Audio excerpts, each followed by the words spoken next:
Peggy 18. You don't know how lucky you are that the Authority hasn't found you yet. If the Authority catches you and you don't have anything they need, you'll be dead. Rage is a first-person shooter foremost, but it's definitely got an adventure kind of exploration aspect. And it's not an RPG, but it's got that flavor and that feeling, and it's just much more in-depth than you'll ever get out of a normal first-person shooter. You know, you can kind of involve your mind in more than just your trigger finger.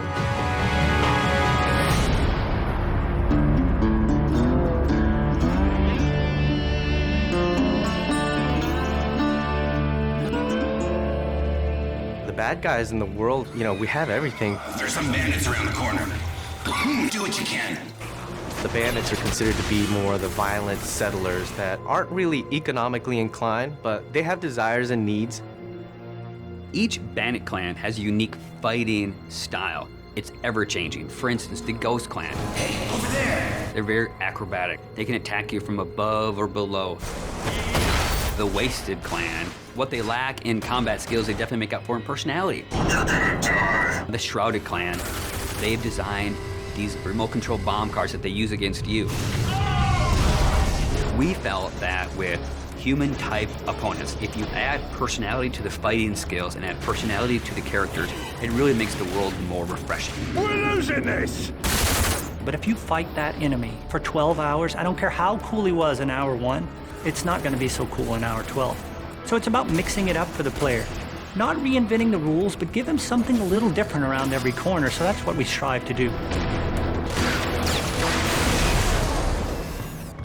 The Wasteland has a number of mutants.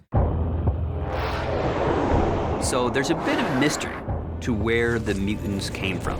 Some people believe that the cosmic radiation and the impact winter affected human development. But some people believe that the Authority were conducting experiments on humans, and the failures were, of course, the mutants. Then, of course, there's the Authority. You don't really get to understand or know what they're about until later in the game, and they've kind of twisted this new reality to be what it is that the player will eventually find out as he gets to the end of the game. These guys are battle-hardened military badasses. They have full body armor. They can coordinate with other squads. They have heavy weapons.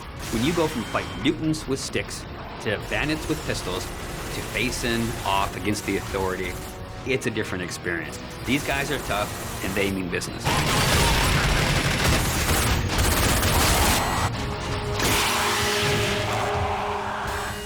It is famous for having incredible graphics. So I wanted to have this real combat feel to it. Remember, to be of use to us, you must be able to move around freely. We decided to kind of make animations using motion capture. In Rage, we have upwards of 6,000 animations that have been created.